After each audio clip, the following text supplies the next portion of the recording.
طيب الله وأوقاتكم بكل خير. نشرة الأخبار من الفضائية الإريترية، معكم فيها شهاب الأيا، والمسهل بها وأبرز العناوين.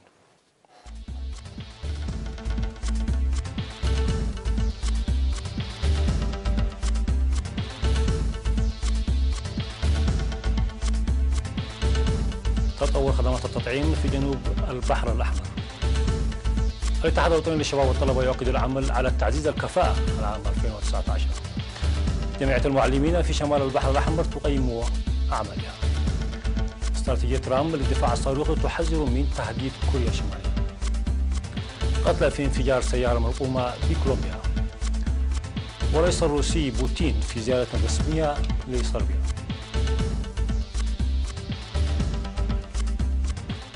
مرحبا بكم. أوضح مسؤول صحة الأسرة والمجتمع في مكتب وزارة الصحة بإقليم جنوب البحر الأحمر السيد محمد أنور بزيادة نسبة التطعيم في الإقليم، وذلك بفضل ارتقاء الوعي الصحي. وقد ذكر بتقديم 11 تطعيما في المؤسسات الصحية لتحصين الأطفال وتجول الكادر الصحي في القرى البعيدة عن المؤسسات الصحية لتقديم خدمات التطعيم، مما أدى لانخفاض وفيات الأطفال لعدم التطعيم والسيطرة على الحصبة. وفي الختام أشار السيد محمد أنور إلى أن الاستفادة الجيدة من المؤسسات الصحية تسهم كثيرا لتنفيذ برامج وزارة الصحة وضمان صحة المواطنين.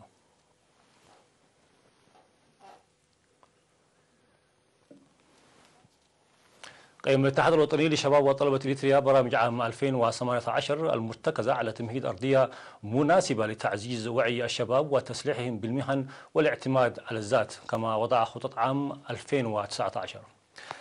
وقدم مسؤولي الأقسام والفروع تقارير في الاجتماع الذي عقد في مركز الكفاءة المؤسساتية الوطنية بمتكالا في 14 و15 من يناير الجاري حول تقييم أنشطة التنظيم وتعزيز الوعي وتقوية قدرات الشباب وتسليح المراكز الشبابية وتعزيز إسهامات الإريتريين في المهجر والشباب في البرامج الوطنية، بالإضافة إلى تأثير وشراكة الاتحاد في القضايا الإقليمية والدولية. وقد بحث المجتمعون بإسهاب حول المجالات التي تساعد على استمراريتها في العام 2019 بصورة قوية. وقد قرر الاتحاد لربط كافة برامج هذا العام مع العهد المبشر المطل علينا واستمرارية البرامج المنتظمة في تعزيز الوعي والمساهمة الشبابية بصورة عالية، وإدخال أساليب تساعد على تمكين الشباب الحاصلين على الدورات المهنية وتعزيز السمينارات والتوعيات التنويرية الجارية في المدارس والكليات وغيرها من المقترحات، كما تم وضع برامج عمل مستقبلية. وذكر رئيس الاتحاد السيد صالح أحمد الدين بأن المهام المسيرة هي نتاج المساهمة الفاعلة للأسر والمجتمع والجهات الحكومية والجبهة، وخاصة مساهمة الشباب النشطة، موضحا بأن العام 2019 هو جسر نعبر من خلاله إلى المستقبل المشرق، مشيرا إلى أن التركيز الأكبر سيكون على تقوية الكفاءات. قيمت جمعية المعلمين فرع إقليم شمال البحر الأحمر أنشطتها من العام 2013 وحتى العام 2018 في اجتماع عقدته بمدينة جندع، وقد وضعت برامج السنوات المقبلة. وأوضح رئيس فرع الجمعية الأستاذ عثمان صالح في التقرير الذي قدمه، أوضح أن الارتقاء بقدرات المعلمين وتأهيلهم لتعزيز مساهمتهم في العملية التعليمية من أهم أهداف الجمعية. كما أشار الأستاذ عثمان صالح إلى مختلف الأنشطة التدريبية والرياضية التي نظمتها الجمعية في مناطق إقليم شمال البحر الأحمر. ودعا مسؤول مكتب مدارس مديرية جندع الأستاذ جبريسوس ملس للدفع بالدورات التأهيلية للمعلمين لدورها في تقوية العملية التعليمية. من جانبه أوضح مدير مديرية جندع السيد عمر يحيى أن على المعلمين تخطي التحديات التي تواجه العملية التعليمية باعتبارهم موجهي الأجيال، داعيا لمضاعفة الجهد لتخريج طلاب أكفأ. وتضم جمعية المعلمين فرع إقليم شمال البحر الأحمر 2100 عضو.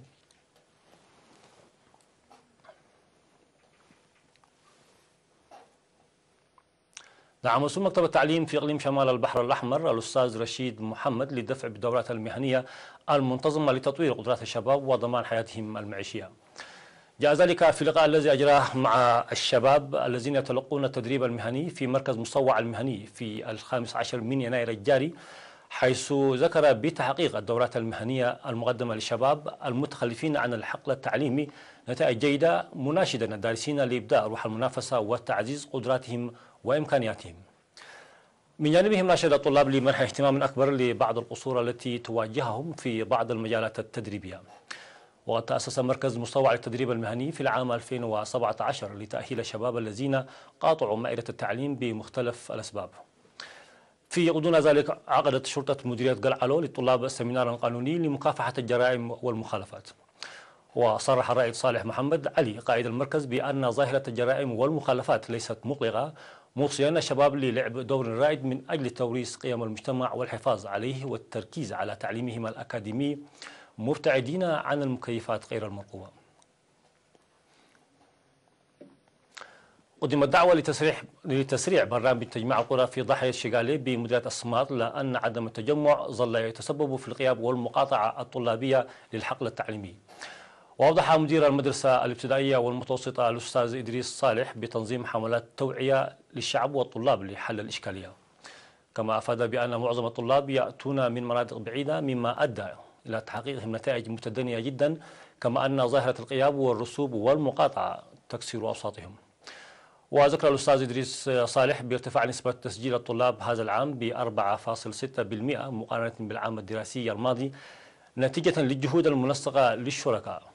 وتستقطب المدرسة بدءا من رياض الأطفال وحتى المرحلة المتوسطة 659 طالب، منهم 328 طالبا.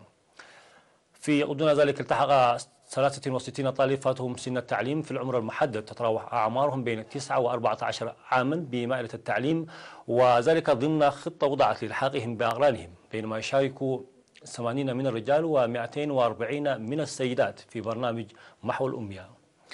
وتبعد ضاحية شقالي إحدى ضواحي مديرية الصمات حوالي 108 كيلومترا شمال مدينة كرن.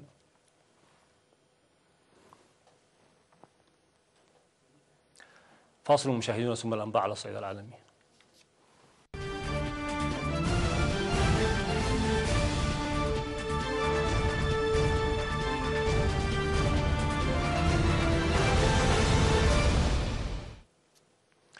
كشف الرئيس الأمريكي دونالد ترامب عن استراتيجية أمريكية منقحة للدفاع الصاروخي تصف كوريا الشمالية بأنها ما زالت تمثل تهديدا غير عادل، وذلك بعد 7 أشهر من إعلانه انتهاء التهديد الذي تمثله بيونغ يانغ.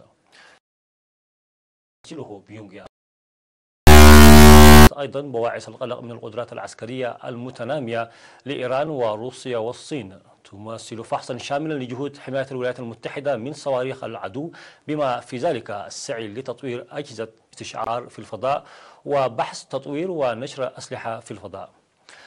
وقال ترامب وهو يكشف في التقرير بمقر وزارة الدفاع الأمريكية البنتاغون إن الهدف هو ضمان رصد وتدمير أي صاروخ يطلق على الولايات المتحدة من أي مكان وفي أي وقت. ولم يذكر ترامب في تصريحاته تهديد صواريخ كوريا الشمالية، لكن القائم بأعمال وزير الدفاع الأمريكي باتريك شانهان وصف صواريخ كوريا الشمالية بأنها قلق كبير.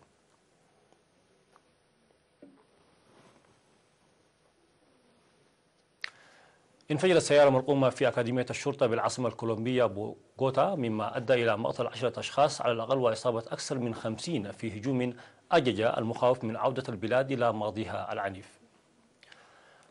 ووفقا للسلطات فقد اقتحمت السيارة نقاط تفتيش الساعة لتدخل مقر كلية الجنرال سانتاندير بجنوب العاصمة قبل أن تنفجر، الأمر الذي أدى لتهشم نوافذ شقق سكنية قريبة.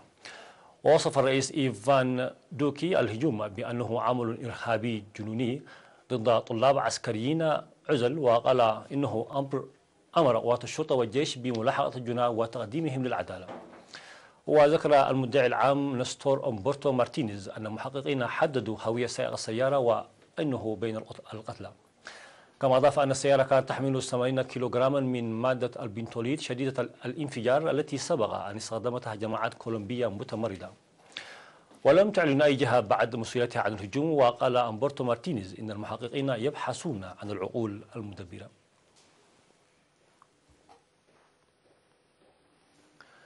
وصل الرئيس الروسي فلاديمير بوتين إلى صربيا في زيارة رسمية تستغرق يوما واحدا لإجراء مباحثات ثنائية بين البلدين. وذكرت قناة إخبارية أن الرئيس الصربي ألكسندر فوتشيتش استقبل بوتين برفقة حرس الشرف، مشيرا إلى عقد محادثات في إطار ضيق تتبعها أخرى موسعة مع الوفود المرافقة. وأضافت القناة أن الرئيس الروسي وضع كليل الزهور عند النصب التذكاري لمحرري بلغراد وزار كنيسة القديس سافا وسط العاصمة. ومن المنتظر أن يتم التوقيع على أكثر من 20 وثيقة ثنائية تغطي مجالات السياسة الخارجية والطاقة والتعاون الصناعي والبنى التحتية السكك الحديدية والحماية الاجتماعية والتعليم والتقنيات الرقمية والابتكارات وأبحاث الفضاء.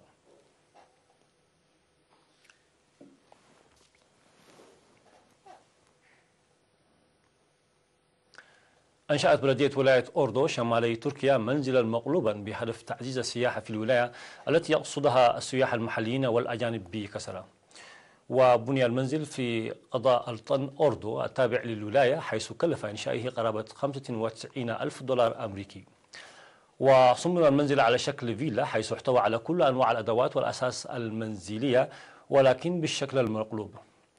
وأشار إلى أن المنزل المقلوب بدأ يستقطب السياح من الآن، حيث يرغب الكثير من الزوار رؤية المنزل من الداخل.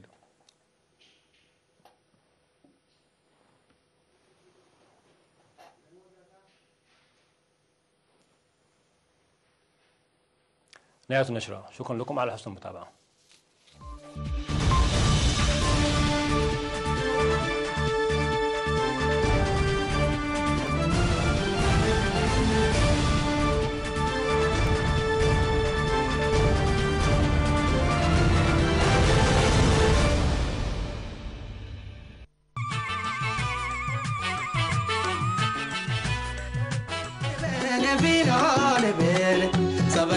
برنامج دارت قناة حلاي أبكل جم قدومو حديثو كاشاي دارت قناة تبت وفرياتو لا قدم برنامج دارت قناتو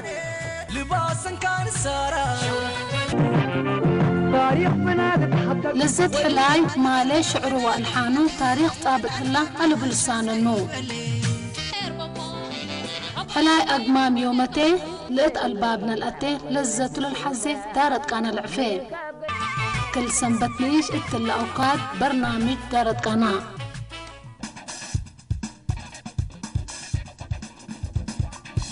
في سومناوي في ساعة ذكر لكم تنتان سبورت حزنا لكم قريبنا لنا. مساعدة فدريشن ناتهم مدبات حزنا نتودرات كنسرع مدب حزنا لنا. سرع زخي العقل لنا. ولا حنت سجمات يقول لك سرح له غيري. سومناوي تنتان سبورت في ساعة حزنا لكم قريبنا لنا. هجي كم مجمر عمل جميلنا خابز عمل تزي كابت عمي بفولي.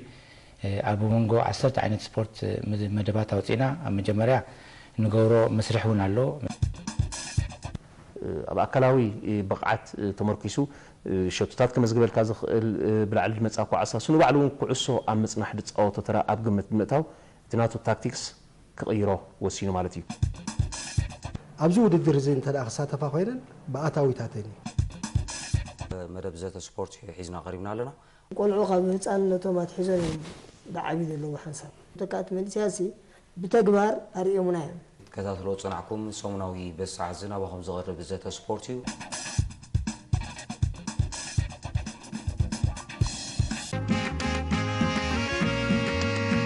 أب إيري تي في كابز قرب مزناقع مربات إنك سمعوا بقدام النتابو مرهون تمتصمر بناتران مخانا زطرات ريلبون كم دسرح كتفتو تريلي السبات مدام ما نقولو توم كالو توم كم زغماي دما كيسل كنا صومنا ونفتنو مدبي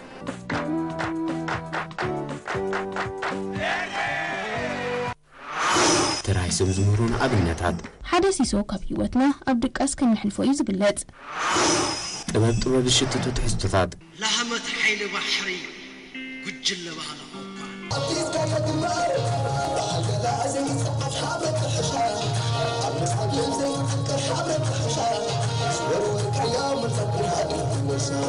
أبي وزقات مبودوتات فوليات فتصاميتات سبورت زواريت كاميرات قربوا مدبات بحفشا سمعت عزبت النامبو زقربوا مدبات ناتران كابتم زي حسست أول حتاز قرفيهم بمدب ناتران تفسيكم كتوعل تريلي تعزبتي وترو أرام ساعة سلسة دحر قادر تفنيو سولوسن 5 ساعة 5 زرقم تحسو مدب ناتران تخطاتلوم